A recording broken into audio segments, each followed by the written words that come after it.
Off. Hello, my name is Brad Bodnerchuk, and welcome to the Half a Dozen Hospitality Podcast, where we discuss everything hospitality, from the food on the plate to the teams that make it happen and the community that drives this industry forward. On this podcast, we sit down and chat with some of the most exciting, inspiring, and innovative minds that make up one of the most dynamic industries that there is today. And today, I have the pleasure of being joined by none other than Jess Reno. Welcome to the show. Hey, man. Thanks. My absolute pleasure. And we've got Koji on the mic. Koji? Say what up, Koji. What up? This is week 2. Koji's joined us 2 weeks in a row, and now we got him mic'd up. So feel free to jump in whenever you're comfortable, dude. Thank you. I'm gonna start off this podcast by telling a story, if you guys are open to it. Oh, I love it. Yeah. So I think it was last week or 2 weeks ago that I stopped into Nemesis Coffee, which is a local coffee shop here in Vancouver. And I don't want to make you blush here, Jess, but the story is about you and your crew. Oh, shit. And I had work to do and time to kill. So I brought my laptop in and started working away at Nemesis. Nemesis is kind of in the downtown core of Vancouver. And I don't get goosebumps often. And this is sincere. I literally got goosebumps watching and experiencing what was happening in that space that day. So much so that I got on my phone after I left and shared the video on my social media platform. And then I even went and wrote my blog that week about my experience there. And that was really the motivation for me reaching out to you in the DMs and saying, like, dude, would you be open to coming on the podcast? Because I was so intrigued, so inspired, and so excited by what was happening there. And I don't know if I just caught people on a good day, if everyone was just in the right mood, or there was some kind of like flow state within the environment, but everything was just working for me. And when I go into a restaurant, a cafe, a bakery, a hotel, all these things, I'm always looking at it through the lens of a consultant. So I'll be honest, I'm pretty picky. Yeah. But I'll also give people benefit of the doubt, because guess what? They're humans as well. Yeah. But I wanted to start this podcast off by just pumping your tires a bit, but not just yours, your team as well, because everything they did seemed sincere, seemed to come from a place of true care for the customer and the experience they were creating. And that was literally for everything from the back of house to what they were doing to the gentleman that was greeting people as they walked in and taking their order. So much so that when I was leaving, I don't know the guy's name, but I'll describe him to you so maybe we can give him a shout out on the show. Yeah. I went up to him. He was on his break and he was making notes about something. He was sitting by the window.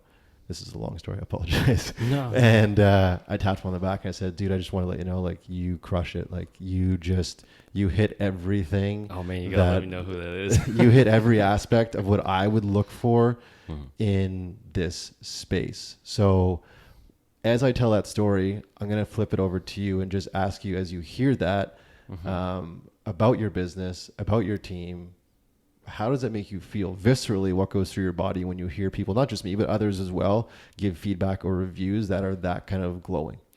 Man, well, I say first things first. Our team is just so good. Like, they're like family, actually. And they absolutely crush it. And they put a lot of effort in. And we're going through a crazy amount of like growth right now. But not growth to replicate, growth to like, just, we want to do more shit. We want to try on more things. And I want to put our team to the test. I want to kind of do my part to remove the glass ceiling effect that this industry can have, and try to create more careers within our space and within the company that is Nemesis. And our team actually really steps up to the plate in that process. So when I hear things like that happening, I'm like, shit, even with all the Hail Marys I'm lobbing at them at all times, right? They're like standing up to that challenge. And that comes down to like my core belief that people are like super capable, like highly capable. They got a lot to offer. And within our space, if we can just like treat it like it's our home, and when people come into our home, you welcome me into your home. Same thing with our shop. We just have a lot of people come in our house. We want to like say, hey, how are you doing? Right. You know? Right. Like, how's your day going? Yeah. And can I like feed you? Can I like get you something to drink? And then get to build a relationship or rapport with that person.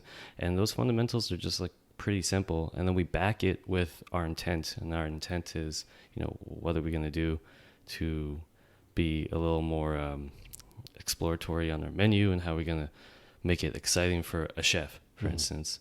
And then we got great chefs leading that program, and then same with the coffee program. How are we going to make that exciting for any barista in the world to come and work on our bar? It's dynamic, it's highly visual, pretty stimulating that way.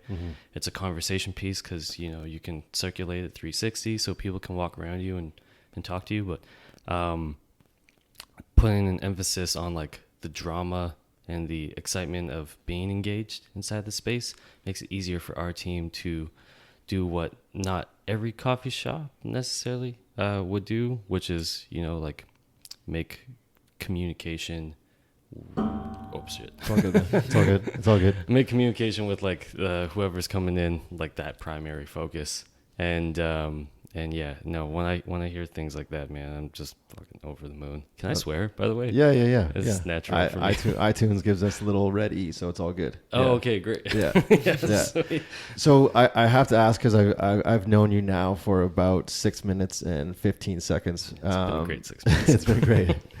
Why coffee? Why a coffee shop? Why not something different? Why not a late night place? Why not a barbecue joint? What about coffee has spoken to you, and why is there such a seemingly good fit for you and just the way your mind works? Yeah. When I was a kid, actually, growing up, my dad his whole mission in life was to try to open a coffee shop. Oh yeah. And there was like many unsuccessful attempts that we grew up watching. Oh, okay, So, that's kind of cool. Yeah, I mean, man. not cool that he failed, but you got to fail. Right? Yeah, for sure. I mean, like his failure led into like a whole bunch of lessons that kind of I picked up along the way too. I think the biggest thing is a lot of people want to have something of their own, and I witnessed that, but I also witnessed like it's a real tough industry. Like anything that's like food and beverage really related, to break into this market with the retail space is tough to sustain or survive, and I watched that never actually really get off the ground growing up, but because of that, there was that influence in my household. Like the first job I ever got was in a coffee shop. In one of your dad's coffee shops. No. He never got one open. I thought you meant like he opened and then one shut down. No, I think he did before I was born. He did something like that. But yeah, no, I mean, it's scary and it's daunting. So it was more like pie in the sky, and things didn't materialize. You get in the way of yourself type situation. And we got a chance to, me and my sister, but we got a chance to kind of watch that. My sister took more into the world of like serving and like restaurateur and wine. And then my first job was in coffee, man. So I was a kid. I was like 12 or 13. And I got a job, not because like we needed a job because it was like pie in the sky. We were also like really broke. Obviously, all those unsuccessful attempts were like they cost the family some money. Yeah, exactly. So we were doing that. and I got a job at Cafe Artigiano. Yeah. That was like back in the day when it was like, that was the hype, and we lived across from this bottle depot, and I went to high school. So it was like, there's this cycle where I didn't do the job to do the job because I liked it. I did it because I was like, that was like the topic of conversation. Hey, you should get this because later down the line, we can try to open something and you'll have the skill. And but we were also broke, so it was like a matter of like feeding myself, putting food on the table for the family, right? And which I think was that kickstarting, that driving force. There's a little more than just coffee for me. Really, at the end, it could have been anything, to be honest. And it was that because it was like a means to an end, and the only means to an end that I got. It was from there that I actually started to meet like a community of people that were like good people and like students and smart. And I was a kid, like a kid, and these were like, university students and people with degrees working at coffee shops. It's true. But and then there's like a whole other community that would, of all shapes and sizes and backgrounds, and they'd be coming through the shop. And I grew to love that aspect of it because the amount of people that I would engage with, I'd be real curious as to like what their story was. Right. And I keep hitting shit. That's not good too. It's super sensitive. It is. Yeah. Sorry. Yeah, they took some interest in me because I was young, and then I had a bit extra ambition, I would say, maybe because like there's that underlying, hey, I need to put like food on the table situation. So and I was responsible for more than myself when I was a kid. So so getting to the point of opening up a shop was like a dream that was starting to materialize before Nemesis. Actually, it was starting to materialize before I completed high school. So yeah, if that, do you want me to continue? No, dude, I mean, if you have more to add, I'd be open to it, but I'm super intrigued by that story. And I think a lot of people that are listening to this, they may hear it as a challenge that you faced. And I feel like this is a story that, as a white kid that grew up on the east side of Canada, this doesn't really apply to me. By no means did I live like an abundant, frivolous life, but I never was tasked to go and put food on the table of my family. Whereas I feel like people that come from different backgrounds and have different influences, they just live a different life. They look at things a lot differently. And I feel like that obstacle, quote unquote, for you is probably the best thing that there ever was. And I don't know the author's name, Ryan Holiday. He wrote The Obstacle is the Way. Oh. As you're describing your story, that just comes up to me. It's like, that actually sharpened you and prepared you for the opportunity when it did actually present itself. Would you agree? 100%. Yeah. And not to make this, it's not a race thing, but I really do feel like as a white guy growing up in Canada, I just had it a little bit differently. Yeah. So I wonder if there is I feel like people that I know that move here from different countries, or their parents have moved, so like their first generation or second generation Canadians, they just have a different mentality when it comes to work. And they're willing. We were talking about this before you showed up. We were talking about who's actually willing and to do it, like who's interested and who's committed.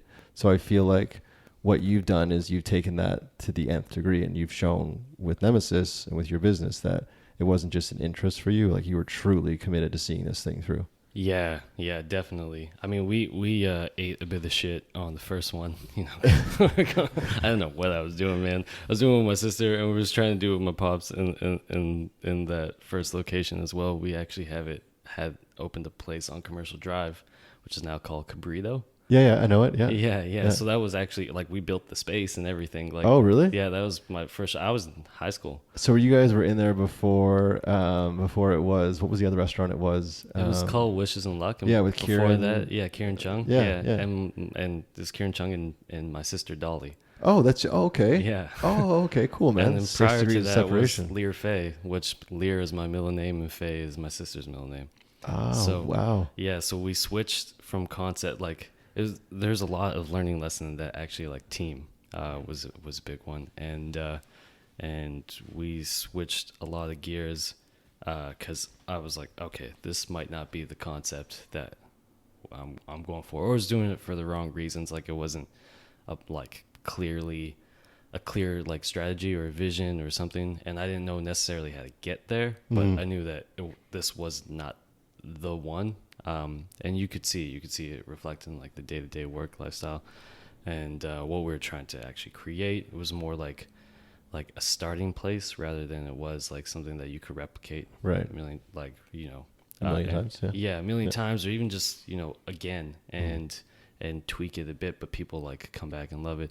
So it was a huge learning curve there, and it was in that process that I was like the cards were kind of being laid out on the table. I could see them, and I started trying to focus some time on developing what Nemesis was going to be. And so cool, man. I had no idea. Yeah.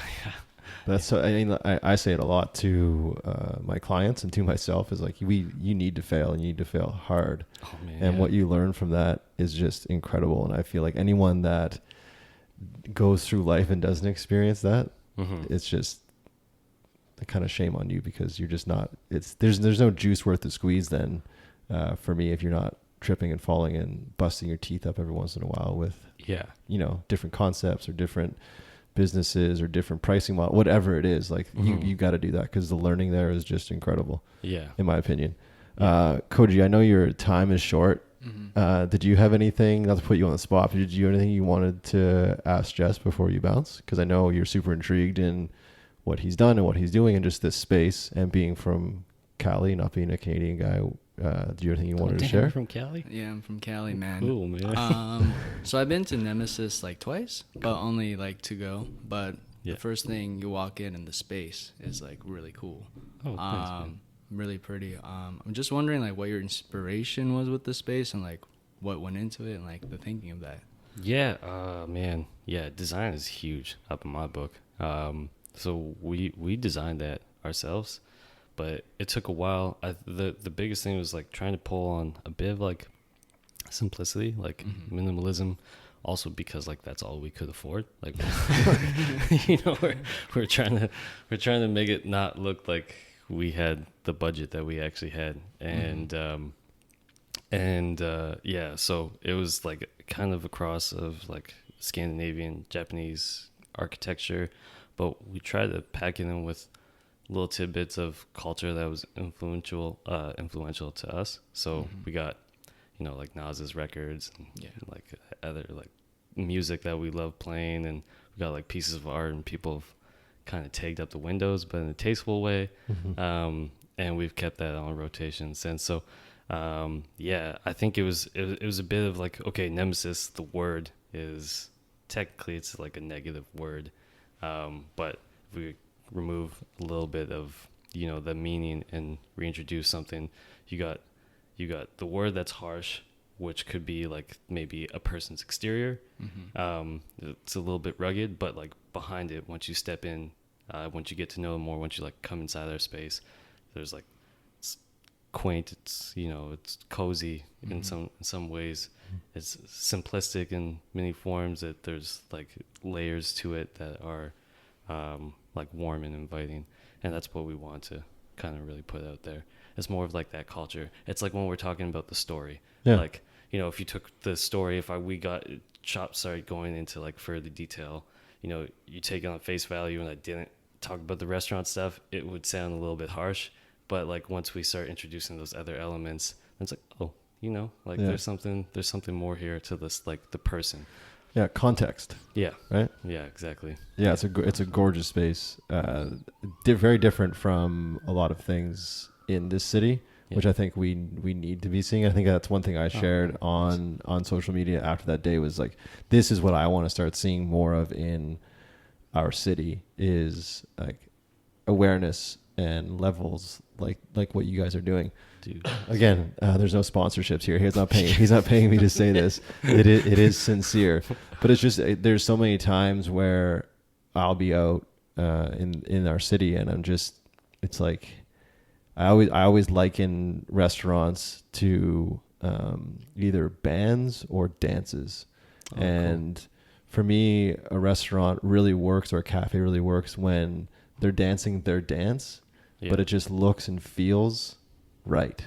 Yeah. Do you know what I mean? Like if you watch someone do a really good salsa, not the food, but dance, it just looks sexy. It feels sexy. Everything about it is intriguing. Yeah. And that's what I feel what you're doing at Nemesis is, I don't know what you would call your dance from where you stand, but it works, and every component kind of talks to each other, and there's nothing that, it's not disjointed in any way. Yeah. And that's what I think is lacking. And this is not to like poo poo on this industry here locally in the city, but we need to, and I want to, through my work, I want to up level people and show them like, we can do more, we can be better. Yeah. I don't know if that resonates with you at all. Oh man, 100%. I think that thing that drives us is, after doing all those rounds in the in the industry and getting to know people, when you're talking about like coffee, I fell in love with coffee, but I fell in love with coffee because like a people, like a community in this product seemed to bring so many different people together in the same room. And our mission at our space is to utilize our spaces as a catalyst to bridge that communication from like all communities. And then we create like our own culture, our own little community here. And like when you show up in Nemesis, you don't have to like really trip about your bad day, or even if you are, at least you got like an army of people that are gonna like actually give a shit about it, right? Because we've already established, you know, that's more than just not just a customer, you know, like Yeah. we actually care about you coming into our house. Yeah, that I would love to see that in the industry, period. Just Yeah. more like places that feel like people really care about what they're doing and about you. Yeah. For sure. Should we pause so you can bounce? Yeah. All right, we're gonna take a quick pause. Do you want to say goodbye to the people? Thank you, people. Unfortunately, I gotta go. Yeah, Koji's got some prep work to do. But yeah, hang on, guys. We'll be right back in just 1 second. All right, guys, we are. I don't know why I said that again, but we're back. It's a habit. So unfortunately, we're down a man, but Jess and I are still here. Koji, Koji, come back. We were just talking about Koji, and I will just pump his tires for a minute. The guy is a sick talent, and I haven't talked about him much on this podcast, but we will have him on as a guest, and what he's doing for himself and his education, and also the businesses that he's aligning himself with here in Vancouver is just like, what a gift to have someone so passionate in your business, in your kitchen, caring so much about what you do. And let's kind of unpack that a bit for you, because I know you've got Jacob holding things down at your he's a kitchen. beast. Yeah, he's amazing. I actually just met him a few weeks ago at the dinner for Natty. Yeah, he told me about that. He's like, "Hey, you were chatting with this fellow?" I was like, "Yeah, man." I tried to get him on the show. He's like, "No one wants to hear that." I'm like, "Dude, yeah, everyone wants to hear that." Yeah, he I guess he's like antisocial, like media, or like he doesn't really get out of that show. That's cool. I think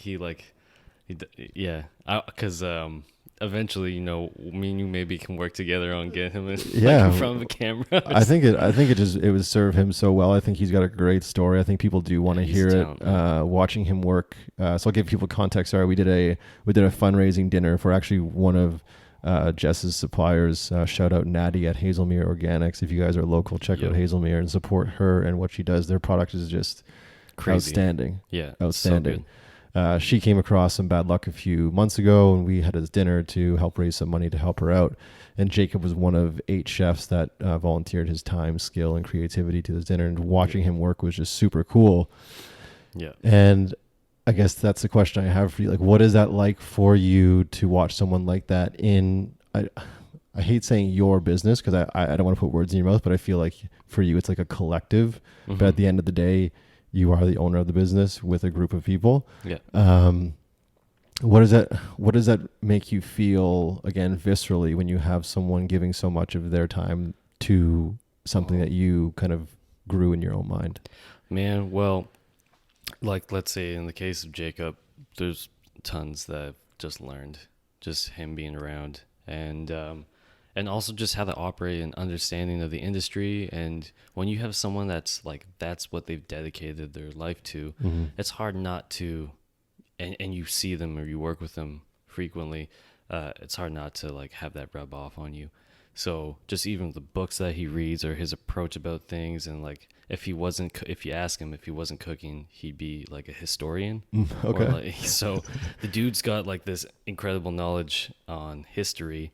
And you can see it in conversation, like he'll talk about like the lineage of where this thing comes from, or like where tea comes from, or coffee, or like he knows so much about that shit. So he actually paints a story behind the food. Like the reasons why he gravitates towards it is actually quite like it's like a really beautiful process. And what's happening in his head is super engaging. Mm-hmm. So when he tells you about it, when he's cooking about it, it feels like love. Like actually, man, it feels like there's like a lot of love there. So when you're around it, I remember, like I go back to a story. I remember when we were just about to open our doors at Nemesis, and he's there like super late at night, and I was there super late at night, and you know, we had tons of shit to do, but like I'm like, fuck, man, I haven't eaten in like, I don't know, almost 2 days, and he was like, "Oh, I got you," and he just started cooking, and we like took a break from stuff, and it was just like, it didn't matter how tired he was, because mm-hmm. it was the same, and he's got 2 kids now, and a wife, and you know, it didn't matter like what he had going on, like that seemed to be him in his real element, mm-hmm. and there was like a level of comfort that you get from watching someone do that, and like a level of feeling at home, or it feels like you know, that thing when people say like grandma's cooking or Yeah, something. dude. It's like Jacob has embodied that completely. So I feel that in our food or in his approach, and that level of passion, one, I feel more grateful than I could say that it's really Nemesis. Mm-hmm. Like, it's great that we got someone of that, you know, That caliber, mindset, right? caliber, Mhm. just like the way he goes about life in a part of our team, you know, and his like and what that does to us. Because when I bring some ideas and he's got ideas, and it's all driven by passion and love, and the ultimate effect at the end is like, we want y'all to have a great time when you're with us. That's pretty much it, you know. Like, we Right. want you to be like, your taste buds to explode a bit, you know. We don't want you to break your bank, and you know, to be able to make it more of a frequent stop. So when we come together and we bring ideas, that's like pretty excitable, you know. It's been like a really fun part of the process, because it's all love, and it's great to have a partner, Mm-hmm. a teammate that just is trying to do that, you know, that part of the process. He's not just trying to line his pockets. It's not like, you know, Right. it's like it's the Jacob show. It's not that Mhm. at all, you know. And I think like in the world of chefs, you'll get a lot of people who can be like pretty like cynical, or they're off the wagon, or they drink a lot, or they do a lot of drugs, or they're fucking super depressed, or they like that. That's real common in our industry. Yeah. Or there's like this ego factor, or they're like here and they're gonna pick up and go overseas and just keep learning. So it's nice to like have someone who's like a straight up like adult man. He's been through it, man. He's worked at like everywhere in our city. That's like, you know, been a part of the greatest teams, like the opening team of Wildebeest and Bishops, and fuck, he's been overseas and done stints in Michelin star restaurants, and yeah, his experience is wide. And then the same thing goes for the rest of the team, man. There's like real great people on our team in every aspect of our team that just give that much of a shit for like their specific things that inspire them, that they're bringing to the table. Do you feel like you have a responsibility as a leader of the industry, of the business, sorry, of the business, to nurture that? And if so, how do you nurture it? Or do you Yeah. feel like you just give them space and they just do their thing? A bit of both, yeah. Well, definitely, like, it's a huge responsibility for me. I mean, at the end of the day, there's still the business component, and I think where a lot of like restaurants or just businesses in general get lost is that there's an emphasis on all these things that we do love, and we're fascinated or like infatuated with the idea of opening up our own shop because we can finally do that thing. But you quickly realize that like, you gotta develop SOPs, you gotta fucking deal with accounting, taxes, fucking hiring, firing, all these back end things that really take you away from the craft. And that part gets a little bit soul sucking, you know, at times, unless you can find a way to make that like also part of the culture, make that part fun, and open that communication up to the team.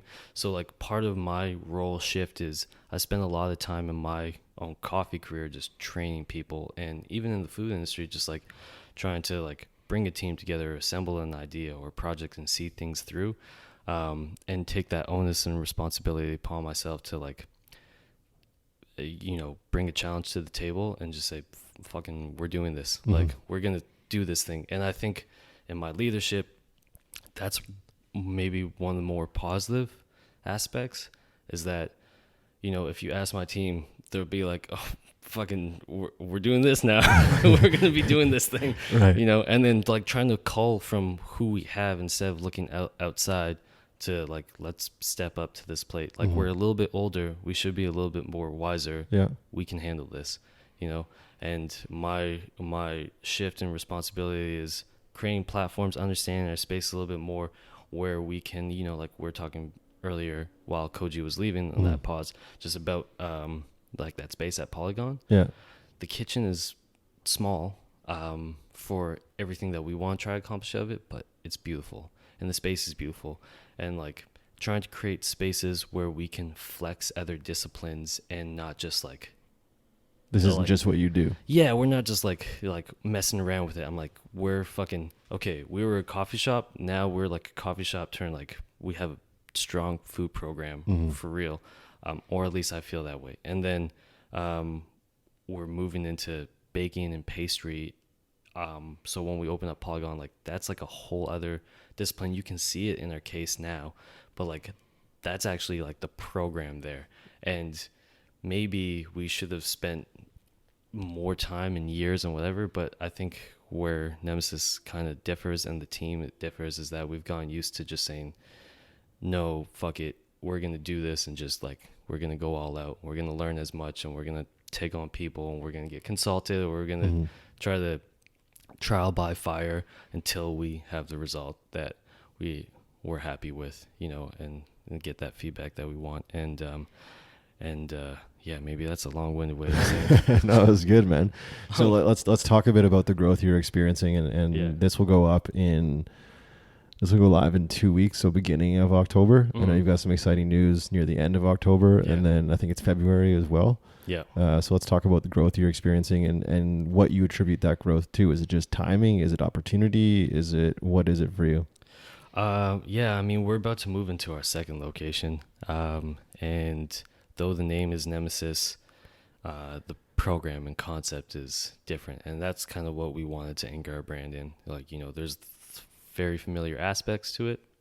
Still have food incorporated, we still have coffee, but the design language has changed. The services never changed, because that's just family, you know, like that care that we know what we want to see or feel that way. But as far as like program, discipline, design, collaboration with the community, that complete element is going to change, which is a huge challenge for us, to really start a more or less evolved concept and see that through, and it'd be good. But yeah, it's opening in about a month and a half time. Like I think depending on how these next couple of weeks go, we're looking at like a Halloween opening date. Dope. And yeah, just the growth is fucking dope, man. I mean, like the location is crazy. I remember when we couldn't get any space, and nobody wanted to take on like a kid with no money and like no concepts really fully hashed out yet. Yeah. But with some experience, you know, and that's kind of all we had, and a lot of like heart. So with this, it's like all those elements have evolved more. We've become more seasoned. We know who we are quite a bit more, and by virtue, it was a struggle to get this space, but different. And we want to flex what we've been working on, you know, like there's more to us that we want to offer and showcase and challenge ourselves with. And I'm really excited, and I know the team's stoked to like actually finally show this. Oh, I bet. Show this off. Yeah. It's just cool to create opportunity and, like you said, create platforms for people to do something a bit different. Yeah. Because I know of my time in this industry, predominantly front of house, it still can get a little bit repetitive and become almost redundant day after day of doing the same thing. Totally. Excuse me. And I know from friends of mine that are cooks or chefs, they love when they have the opportunity to play a little bit. And again, like you said, flex that different muscle that they haven't really been flexing for a while. And I think there's more longevity to your business and hanging on to high quality people if you're able to do that. Like as you grow, giving people like a whole different playground to go play on. Yeah. That's so intriguing. And then looking at it from a user standpoint, from your customers who know now what Nemesis is, and they're going to walk in these, I'm assuming from what you described, how I paint it in my head is I'm going to walk in there and it's not going to feel like anything that I may have experienced when I've thought of Nemesis before, which again is super exciting, and I want to be a part of that, and that's intriguing to me. Yeah. And it's also cool that you don't have to stay inside this box. Yeah. And I think that's something that's really cool about our industry is you really don't have to. Sure. And I think anyone that's doing anything that I think is sexy or cool is they're doing that. They're stepping out and trying different things. And going back to what I was saying earlier before we paused about failing, like you don't know until you try. Yeah. And something you said that really resonated with me, which was such a reality when I was just breaking into this space, is I knew nothing. Even when I wanted to be a server or bartender, I had no idea what I was doing. I had this girl literally on a Friday night who was training me behind this bar of this high-end restaurant in Halifax ask me, how do you make your Cosmo? I had no idea how to make a Cosmo. Yeah. But I somehow got through the interview, got to wear the collared shirt, and got to stand behind that bar on a Friday night. And guess what? I figured it out. Yeah. But I needed someone, that GM of that restaurant, to see something in me and give me that opportunity. Like you were saying about trying to find a space, and who's going to give a space to this kid with this kind of an idea, but there's like gray area, and he's not coming with a big bankroll. Why would I give him an opportunity? But there's that one person that is truly going to feel what you're trying to create and what you're trying to do, and they're going to say, you know what, I got to give it a shot. And that's what it takes. That's what this industry needs more of, is people willing to give people like you and others out there that are listening, like, give these kids a shot. Just see what they can do. Yeah. Like when they were going to put another Starbucks on the corner or something, because it's easy. Right. It's easy. It makes X amount of dollars. Yeah, you know what it's going to bring in. Yeah. But it adds no culture to our city. Yeah. There's no challenge. There's no like intimate narrative that's happening that's going to like springboard other like genius minds that go off and do some crazy cool shit, you know, and I'm genuinely excited about we seem to have like a pool of like really great talent, and even I feel like we don't have the space to really capitalize on that talent yet. And that's what we're trying to create right now, and we're gonna everybody's getting pushed now. Like we're seeing it. Like I'm seeing people who are like just baking as a hobby become like fucking like this is their life. They're like and that's living cool. and breathing this, and it's nuts, man. And just trying to open up the communication about that, and you know, keeping an open mind. People want to bring things to the table, and like, you know, as long as we can afford it, trial by fire. Like let's fucking try. Let's see if it works or not. But also like bring a concept to the table and see how strong people are at creating ideas that fit to the concept, you know, and can create rationale or reasoning, or like communicate that. Like, not only are you making food because it tastes good, but like, why? What does this dish mean? I mean, this dish that you're creating that has like 18 different steps in the process, why would that fit in like this shop? And if you're going to do it, okay, let's do it. But like, you got to understand the other dynamics that are happening here. And that's also part of the process. We're trying to work on, you know, that communication, where I'm hoping that, you know, when we're established and we keep growing, people that have worked with us eventually get that feeling where it's like, I'm working at a shop, or a company I'm super proud of, you know, and their next steps are to travel with this discipline, or grow with us, or go and set up their own like venture, but with a little more understanding, knowing that, like, you know, there's the business component, there's the locations component, there's all these other elements, and that they're hyper aware of what's happening there as well. Yeah, give them those tools, and don't hold them back. It's one thing, if I can quickly shout out Bar Kismet in Halifax, which was just awarded one of Canada's top 100. And I had the pleasure of sitting down with Jenner Cormier. Shout out to that episode. I'll put the link in the show notes. And Jenner shared so much with me that him and his wife Annie have done in their business that's completely different from traditionally what's been done in our space.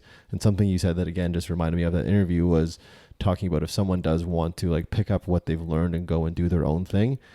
At times, from the spaces that I've been exposed to, there's been this like sense of ownership over your staff a bit, and like screw you if you go open up another coffee shop, which I think is such a short-sighted and such a sad mindset to be in. Whereas what Jenner does in his space is they'll buy a cake for the person, they'll host a little party after the shift, and like celebrate that person and thank that person and wish them all the best. And I feel like, I don't know if you know or understand the law of reciprocity, but the idea is like, I give you some water when you need water, and then 10 days later I get, you know, a ton of water. So you may not like, I might not see that benefit right away. Yeah. But by Jenner doing that and Annie doing that at Bar Kismet, by celebrating these people, that has a ripple effect, man. And not just in your space, but in the industry, in the city, in your province, in your country, all of those things. I think it's bigger than us when you can do that. Step back and go, you know what? You gave literally blood, sweat, and tears to our business, our dream. So the least we can do is celebrate you and say thank you. That's the thing I find the craziest, man, is that like we're setting up an idea, but if we don't have the people dude, pouring that blood, sweat, and tears, like what the fuck would it be? So like I'm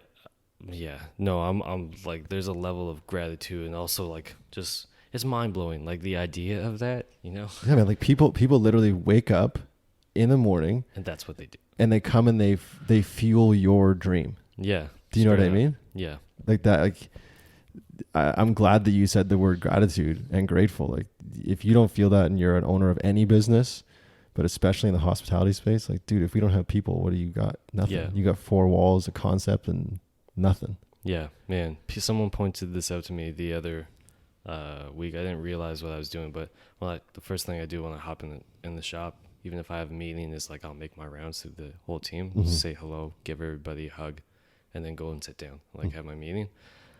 That just seems natural, man. Like subconsciously, you're not even conscious about it. You're just doing it. Yeah. I mean, like, I know that there's other, like, things that people do to get what they want out of their team. Mm-hmm. You know, some of these restaurants, I mean, are pretty stern, especially in the kitchen. But we try to not do that.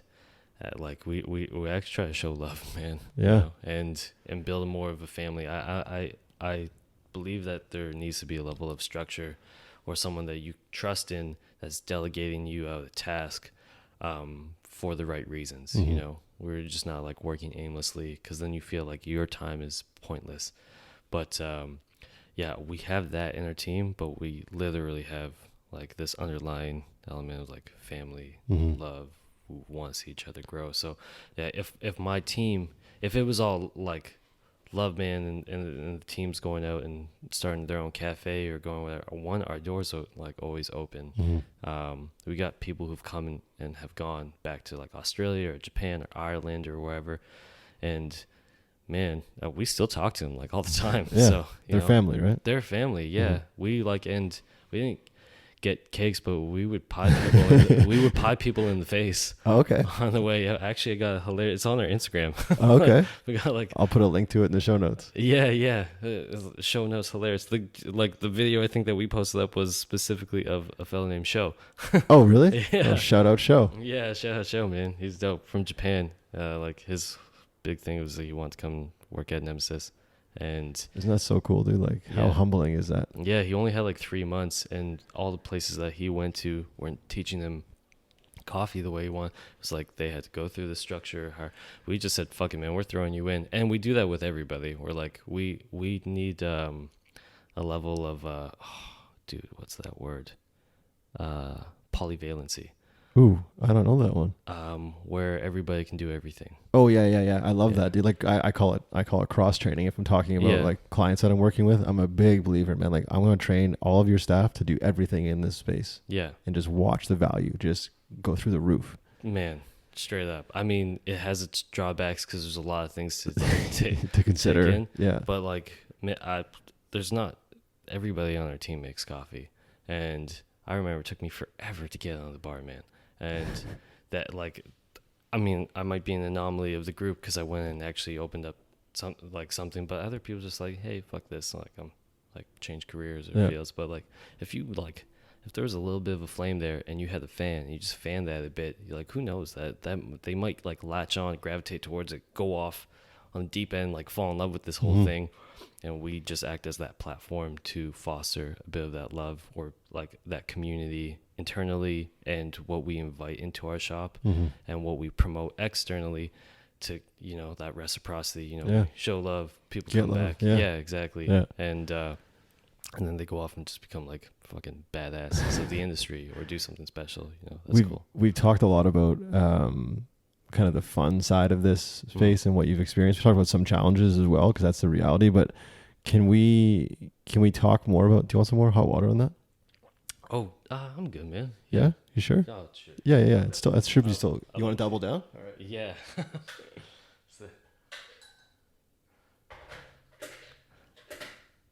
Brad's making me tea, by the way. It's really good. Yeah. Shout out Just Tea from Kenya. Shout out Paul from Just Tea for always hooking me up with amazing tea for my guests. You know what? Let's pause while the water comes up. Yeah, okay. And then we'll come right back. Cool? Okay, great. All right, be right back, guys. Okay. I'm going to do this just so I know. Back. It's a habit, but I got to do it. Let's talk about that. We were just talking about time. I say on this podcast ad nauseum, I say time is the most valuable thing that we have. So I always say to my guests, thank you for sharing yours with me and the listeners. But Jess was just talking about his staff and how grateful, I don't want to put words in your mouth, but grateful how it is for people choosing him, like giving their time. It's crazy. And that's something, if I can talk to listeners out there that maybe are inspired by what Jess and his team have done, and maybe you have this, like you were saying, this little flame inside of you of like, oh, maybe I should, like, I want to do that. And I challenge you to do it, whether it is, like I was saying, start a podcast or open up a cafe or go to an art class or whatever it is.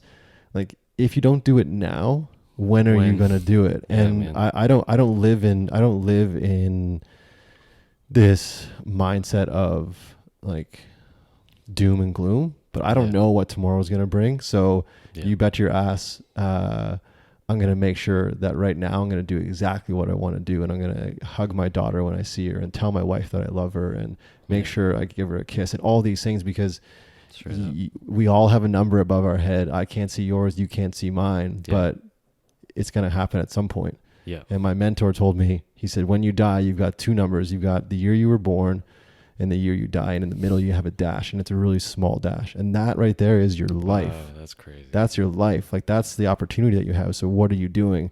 So if you're listening to this, I'm not saying be frivolous. I'm not saying go quit your job and be a rock star, but if it's in you, go quit your job and be a rock star. Yeah. I don't know if you can speak to that at all with what you've done and the people you've helped kind of inspire, or what you've experienced for yourself. Honestly, I mean, I can be a little bit real here. We've kind of, like, when I was growing up, that's one of those pushing elements, was that I felt like we were stuck. I mean, when you're broke, you feel stuck. And when your family's broke, you feel stuck. And the conversation's always about, like, we're broke, or you're going to get evicted, all these things. And eventually, you know, you get kind of like, what you gravitate towards can be bad. It could be great, you know, but ultimately you're trying to find opportunity or not, or you're kind of giving up, or you come to being stuck. And whether that's broke or even just the regular folk I see on a day-to-day, this, like, feeling trapped by, like, society, you know, oh man, I know this sounds kind of dark, but I say this actually quite frequently.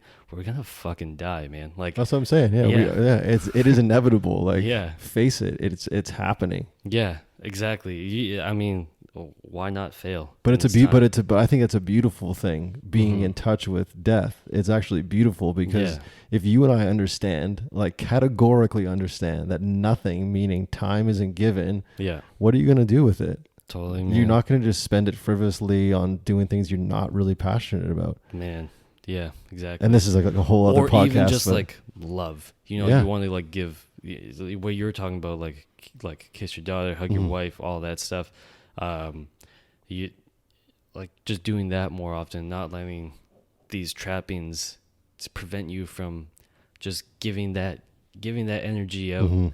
Because that's all we got at the end of the day. Like, if I could do anything with my time outside of these passions, and it wasn't like money wasn't the object, it would be to spend, like, time getting to know people and, you know, travel with people and, like, develop relationships and bonds and just, like, talk about like what is this thing, and eat food together and share moments together, and that's it. Like, I could just do that. I see like a business opportunity here. Like, I see like a Nemesis plane that travels around with, like, partner really with Virgin Atlantic. Yeah, exactly. Just like cool people who want to do cool things, and you just travel different parts of the world and you learn and you share. And that's something that I'm so turned on by, is the power of food and the power of what this industry can be. And it's one thing that we all biologically need. We all need to eat. Yeah. But just watching what happens, man, you put a plate of food plant-based, meat, whatever Mhm. it is, you put it on a table and just watch what happens Yep. with strangers. It's a beautiful, you don't even have to speak the same language No. and watch what happens. Well, that's that thing with coffee. Like that number one thing is like it is literally our tool to bridge communication. That thing that's enjoyed from like shape, size, like creed, color, race. No, like no matter whatever the thing is people still drink coffees. People eat food, you know, and taking that thing that everybody does and then just trying to make the real thing, the community, like the sharing stories and time and Right. moments together, that's the number one thing. And if we just, like when it comes back down to the craft in the industry, if we just do our job well, we remove one, people are going to hear about that, they're going to want to show up to experience that. Right. But ultimately, if we can just do our job well on the coffee and the food and you're just enjoying that, well, you're having a good time. Like we took that element out, you know, like, okay, this is naturally the starting bar, it's a good place to be, and then your conversations kick off from there, you know. So if we can like tailor, here's a little bit of music, here's like a nice guy or lady talking with you, and you're eating and you're sharing these moments together, man, that's like, if we I would open up 1 million shops just for that reason, Just for that not platform. for business, Right. which is probably, it's not great. Like still, man, like that is great, man. Like that's what again, like we were talking earlier, that adds to culture, that creates the bonds and relationships we need to be nurturing in our local communities, but also global as well. One thing we didn't finish the thought on, and that was because we paused to get you some hot water, which is all good. I wanted to talk about challenges a bit. Oh yeah. Because again, let's just be real. There's hard. so many, and it is super hard. But I want to get over this rhetoric of this industry is the hardest industry that there is, and like every restaurant fails. It's like, dude, it's not real. Like I know restaurateurs that are millionaires, some that are about to be billionaires. The guys that started Sweet Green in the States, 3 college buddies that had no experience in hospitality, they just got a $1 billion valuation. Holy like shit. Literally crushing it from an economic standpoint. Yeah. Like there's money to be made when you do it well in this industry, but there's just this rhetoric of like, oh man, it's so hard, you're not going to do it. Like I always say, show me an industry that's not competitive, and it's an industry I don't want to be in. Exactly. Yeah. Right. So coming back to challenges, because they are real in this space, but again, I don't think they're different from any other industry. What are some that you have faced, maybe some that you've triumphed with your team that you can share with the listeners, but some of that are like really, really raw and real to you that maybe are even fresh with the growth you're experiencing? Yeah, I think that lack of tool set, like you'll pick up a skill set on like how to be a barista or whatever, because like, to be honest, there's such high turnover in our industry, in this industry, that they act as entry-level jobs. To the Canadian government, it's an entry-level job to be a cook. It's an entry-level job to be a barista. Like they don't put a lot of emphasis on that being like A career. Right. Exactly. So because of that, you have a mass amount of people usually gravitating towards that for like one of their first jobs, you know, and which is, you know, kind of crazy because you're spending a lot of time, you know, you develop a passion, you get good with the skill set, and you want to go and start your own thing. You might miss a bunch of things in that process, which is like the business acumen to go and start something. And it's not even a lot. It's like, how do you even get a space, one, to begin with? That's fucking super challenging because everybody expects you, if you're in this industry, unless you got parents backing you, you probably don't have that much money. And to start a business like a restaurant, I look at some of them and like some of them are just like incredibly beautiful, and I know from going through it, that it's really expensive to pull off space like that or go through the challenge of building and maintaining and doing that. And there's like a vast landscape of fucking roadblocks that you're gonna, like, hurdles that you gotta try to overcome.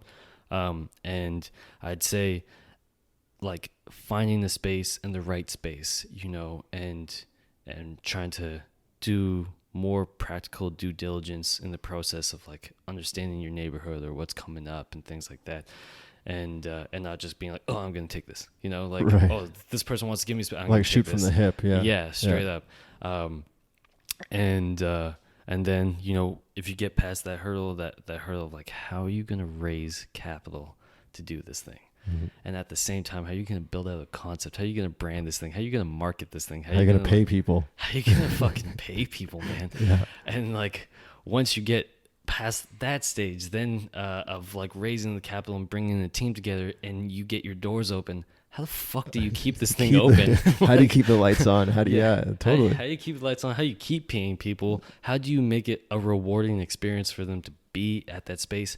How do you learn hard lessons like us? Like, we got through all those hurdles, and I didn't realize, man, to everybody that's going through the process, I would say one of the biggest things and one of the toughest challenges after we got through that whole process, and I was like, okay, we're here. Mm-hmm. Let's go, was the fact that, like, you know, you need accounting and legal and these things. Bookkeeping. You need you like a cleaner. You need you need to introduce regiment to your lifestyle that Mm-hmm. you never had before. Maybe, you know, like I thought I had a little bit of experience, and then going through, I'm like, fuck, like I hate some of this, doing some of this stuff, and it eats up so much of your time to a point where, you know, you got that shoebox full of receipts and you don't really know how to file that shit, but you don't have the time because you're clocking 14, 15, 16-hour days at your shop. Mm-hmm. You're getting burnt out. People are getting less inspired by you because you're less inspired. Yeah, you're less inspired. Mm-hmm. It's not what you wanted to come and do, you know, and then you start feeling trapped. Like, you're feeling trapped in your own business because your business doesn't make you money. So you're there really just so you can, like, cover labor. And then you're resenting it. Yeah, exactly. And so that thing that was once a dream becomes a nightmare for you. And that's huge, man. And I see a lot of people that go through that. So when they're talking about, like, restaurants failing, there's, like, things that you should consider doing first to provision yourself off. And, like, if you're going to go raise a budget, just as important as it is for you to get that stove, you should really fucking get your books right. Like, you should really, like, find the right account. And there's great ones. There's not, you don't need to go to, like, a big firm. There's people out there that getting their CPA or their CA or like the chartered accountant, you know, like, or lawyers out there that are doing shit for pro bono, like, that will help walk you through this process. I was fortunate enough to, after we got our doors open and I was feeling that burning out stage, you know, I was clocking crazy hours. Mm-hmm. We got to open, like, in the case of Nemesis, we got to open, man, we had $32 in our till. So, dude, like, gangster. That's all we had, man. That's like every dime. We were fucked. So, like, if it didn't go off, we were fucked from day one. So we kind of teetered that line from the beginning, which made it really hard to, like, get away. Mm-hmm. And it's unfortunate because, you know, like, I feel like a lot of our industry would succeed more if we had more of that practical knowledge that's applicable to all business, really, you know? Mm-hmm. And you need that. And there's, you know, we're fortunate in in our own story, and our some of the challenges is, like, man, definitely getting burnt out, definitely really tough. That dream was not fully being realized. We were, like, restricted by budgets and things, mm-hmm. and not having the capital to do it, especially when you got $32. You can't really do much. Yeah, you're not doing much for $32. You're really hoping that the inventory you got completely sells out, and then you're running to the last minute because you have no money, but you need to re-up and, like, keep the lights going. And that was tough. But we met people along the way, and I was that dude with the shoebox full of receipts, man. Mm-hmm. Like, and I know a lot of people like that. I like to try to, like, organize myself in, like, in envelopes and this date's here and whatever, but yeah. Like, I didn't have any practical skill in, like, Excel, nor did I have any, like, desire to want to do it, you know? And just like there's a Jacob for food, there is a bookkeeper for that. Yeah, you know? Exactly. There's someone who's, like, really actually good at that or cares about that and wants you to learn about it a little bit more, give you the tool. Like, in our case, we have this person on our team, my partner. Fuck, she's such a badass, man. Well, shout her out. Her name's Sony Man.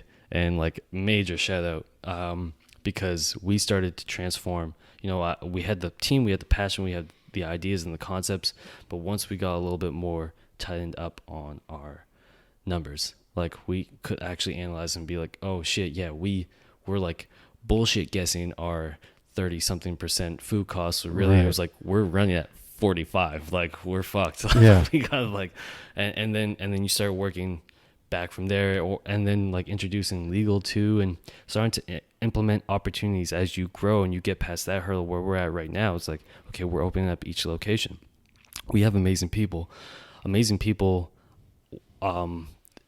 They're amazing, you know, they can go Yeah. and they Do should amazing go things. yeah, Yeah. like, but if they're dedicating their time here, what can I do as a leader to open that up, where, you know, you can have ownership of our business.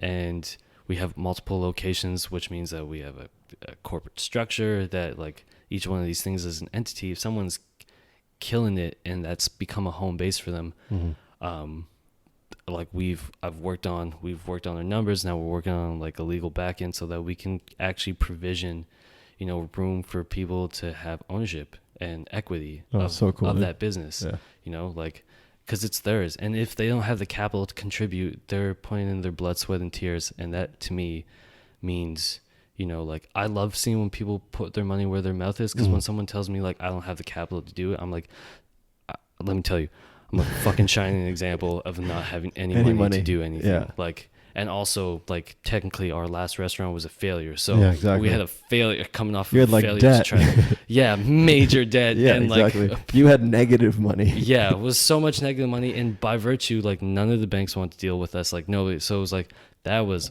super difficult, but it exists. It It's can just be how done. yeah, Yeah. it's like, how bad do you want it? Yeah. Are you interested or committed? Yeah. So, like, even for the team, I like to encourage people, like, trying to raise even just a little bit, like 1,000, 5,000, you know, $10,000. That's not a lot. Like, in the grand scheme of like trying to build out $1 million like restaurant or something like that. So, and then they get equity of the space much greater than what their investment is, or if it's time, you know, that they get like a piece of it just because they put their time in. They deserve that part of the process. Oh man, that's so and cool. I think more businesses need to do that too. Yeah, especially businesses that have the opportunity for growth. Totally. Incentivize the team that facilitated that growth. Yeah. And give them their dues.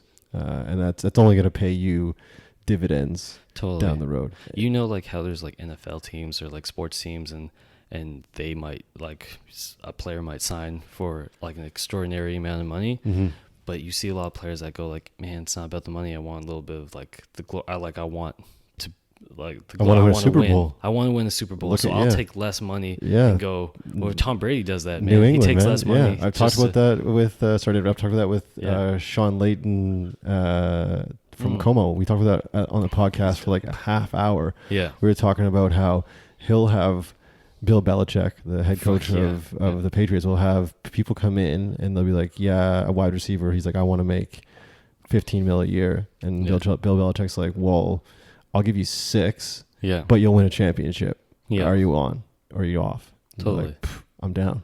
Exactly. So do that in your business as well. Yeah, exactly that. Some people like want to get paid all the dollars, but if you're in a soul-sucking job, what the fuck does it mean? So Yeah, like, yeah, if what you're does it part of a matter? team that like might not have all that capital, but is willing to give you a piece of something that like I've worked tirelessly for, because I feel like you care about, like I care about it, and I get that feeling that you want to have a piece of this thing too. You know, it's like, fucking let's do it. Like, Yeah. let's do this. We're gonna make this thing better, and then together, if we grow this thing, maybe then at that point, like I'll be able to finally pay myself. That'd be nice. Yeah. In the interest of time, I can't keep you too much longer, but I do have 2 final questions for you that are a bit longer than just questions. But I ask every single guest this. So tomorrow, I was mentioning to you, so tomorrow is Wednesday, the 25th of September, and episode 100 drops, which is so cool. I'm so proud Crazy, of that. man. Congrats on Thank that. you. by So the this will be episode 102, which is pretty cool as well. Sick. But for 102 episodes, I've been asking all my guests the exact same question. The questions are these. The first one is, so the show is called the Half a Dozen Hospitality Podcast. So I have for you, Jess, the half a dozen have-tos. Stay with me here. Okay. So I need from you 1 to 6. So 1 to half a dozen. You can do 1 or you can do half a dozen Yeah. of things you've experienced in your life, food related or not, that you feel like the listeners have to do. An album you listened to, a show you've been to, a piece of art you've looked at, a trip you've taken, a plate of food you've eaten, poetry you've read, a hug you've given to someone. What is one to half a dozen things that you have done that you feel like our listeners have to do? The first one, I'd say listen to Illmatic by Nas. Okay. What about This it? is the first thing that popped in my head. Man, I don't know. That album is like such an influence to like, well, I love hip hop, but like, I feel like listening to that album opens, if you don't know much about rap music, or if you had a bad experience with like listening to some dumb club radio songs or whatever, that's what you know of it. Just go listen to Illmatic, because you'll go down a rabbit hole of everything that's amazing, and like the family tree lineage of like where everything comes from, where it's going to, and like the pioneers of that. And that music resonated with me in my life, which, you know, also helped give me, you know, like the soundtrack to my hustle, like me grinding hard sometimes, and beyond coffee or industry, there's other things like I get up to in the day, and that has like, that shit changed my life, man. Is there one track that you just like, you got to put on? It's like the one track that is always like a banger. The World for Is you? Yours. Yeah. So good. Yeah. I mean, just in that title. Yeah. There's just so much messaging there, right? Totally. If you're open to it. Yeah. Okay. Next one. Man, number 2,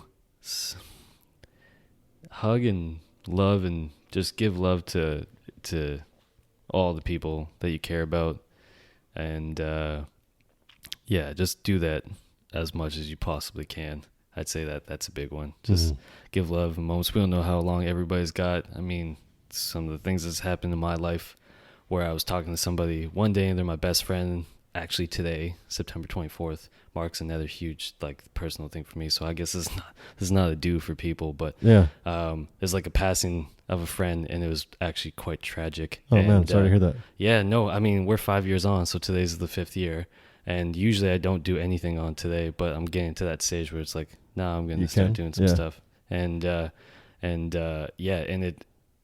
If I didn't go through that experience, probably wouldn't have the shot these things today. And just like, you don't know when it's like it's gonna come and go. You know, you have a conversation, like in 2 hours later, fucking gone. So go hug everybody, go love everybody, be nice to people, please. Be really nice. Work I always say, work extremely hard and be ridiculously nice to each other. Straight that's up. all you gotta do. I know, right? That's literally like, that is the recipe, I think, for happiness personally. Man. Is work passionately about something and hard, and just be like beyond, like go beyond what you think you can be as far as nice. My dad always says there's a lot less traffic on the high road, and it's so true. It's so true. Like, take the high road, man. Especially when someone's, you know. Damn, you dropped a couple of diamonds on me today. Like the you got 2 dates and the dash, yeah. Man. There's a lot less. Man, your dad's. Yeah, my dad. You know what? Speaks in metaphors. Well, the first one's from my mentor, and you know what? I'm a big believer of, and you probably heard this before, is you're the average of the 5 people you spend the most time with.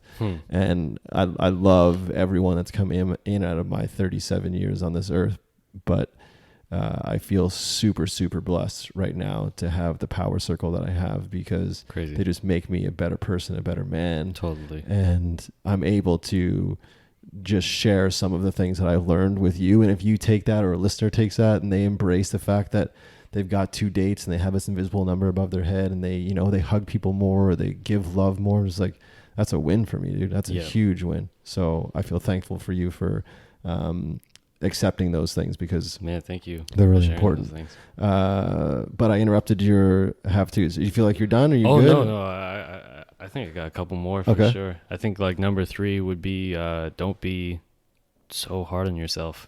Yeah, empathy, bro. Yeah, for yourself. Yeah, straight up. Like we all, like, whether you can't look yourself in the mirror because you don't feel like you're the optimal physique, or you're not this, like, you know, if you spend more time just shitting on yourself, you're gonna have a shitty life. Yeah, it's gonna be hard to get out of that. You're gonna start believing all these things, and it'll impede you. And I think probably our biggest obstacles are ourselves, for sure, dude. Biggest, I mean, the amount of times I suffer with the imposter syndrome with me and my business, and like offering, like, I'm an expert. Just saying that is like so difficult to do, but man, I won't know until I try. And now I'm willing to be like, you know what, I can help and I will help this industry get better. Sure. And there's so much power in that. And yeah, get out of your own way. Yeah. And that's something I read a while ago about intuition. Mm-hmm. And they were saying how like intuition is actually creativity trying to come out of you. And this guy was saying in business, intuition is far more valuable than data and stats will ever be. He'll double down on intuition more than he will on any other numbers or science, because that is what true creativity and true like shifts, quantum leaps are from. It's from intuition, not from some numbers in a computer on a book. And that to me is just like I feel that in my stomach. I'm like, I gotta act on it. I have to. Remind me to have more coffee tea with you. Yeah, I dude. feel like I'm like, everybody listen, I'm calling information from Brad. I'm like, wow, these are great. No, but I mean, it's like actually, this is, yeah. No, I appreciate that, and I again, there's obviously some synergies that Jess and I have, which is so cool, and it's strange that it's taken this long for us to meet, but again, I'm so thankful that we have, and there's a reason behind it, and for sure. Hope the people listening are taking something from this as well. So yeah, again, I hijacked your have to, so I'm gonna stop talking. You just go. This is your show now. You just go. Man, I love it. The fourth one, I'd say, what I'm trying to get in the habit of doing is like, because we got a short amount of time on this earth, just fucking go and see it and experience it as much as you can. Like, you know, if you're thinking about going on that, you know, you got that hour in the morning, you know, instead of just doing nothing with it or regretting that you didn't get up and go and do something, like, just go and do something. It doesn't have to be go get that coffee, go fucking talk to that person on that bench, go hike if you can afford it. You know, work towards hopping on a plane, going and seeing some stuff, and don't sit in the lap of luxury, you know, or your like Western comforts. Like, go experience the culture. Just talk to people in that way. Get to know new people. Like, develop experiences. Go see things and like like get uncomfortable a bit. Get uncomfortable. Yeah, for sure, man. Get uncomfortable. Go see life and then it'll straight up just changes your perspective, and mine has been changed because of those things too. You know, or like experiencing one thing and not really just accepting that as the only or the fact or the truth. Yeah. And being open-minded, which I'd say is that next one. Just be like super open-minded. Good segue. Yeah. No, legit. I like that. Yeah. Be open to things, you know, like the way that things taste, if or like what it looks like. I mean, fucking try it anyways. If it's not gonna hurt you, you know, then do it. Or that conversation, or if someone has a different opinion than yours, like, just be open-minded to what they gotta say. I mean, we're all in this together. That's so corny, but like, no, actually, it's true. That's true. Yeah. And that's something I'm learning as well, is I want to start hanging out with more people that aren't in restaurants. I want to hang out with people that are doing different things, because they can teach me so much. Yeah. You know what I mean? It's easy for us to stay in this echo chamber of, oh man, I like what Jess has to say, or oh man, I like what Brad has to say, but like, go be challenged by something else. Like, go be challenged by a different mindset, a different perspective. Totally. And be enlightened, be like, oh man, I've never thought about like two numbers and a dash. Like, that's interesting. Yeah. And then see how that impacts your life. Like, get out of this. Again, it's more comfortable for you and I to sit here and like, you like my idea, I like your idea, and we just do that all day. Yeah. Whereas I think it was Ralph Waldo Emerson said, everyone wishes to be settled, but only so much as they are unsettled is there any hope for them. So like, go and get unsettled. Like, find that and watch your growth. Otherwise, there literally is no hope for you. Man, fuck. Yeah, exactly. Yeah, like that hope turns into like if you go and take some of that and then you go and actually try, like, you've called all this experience and you gain hope from these experiences of humanity or seeing the world, that there's more to it and that you can offer more.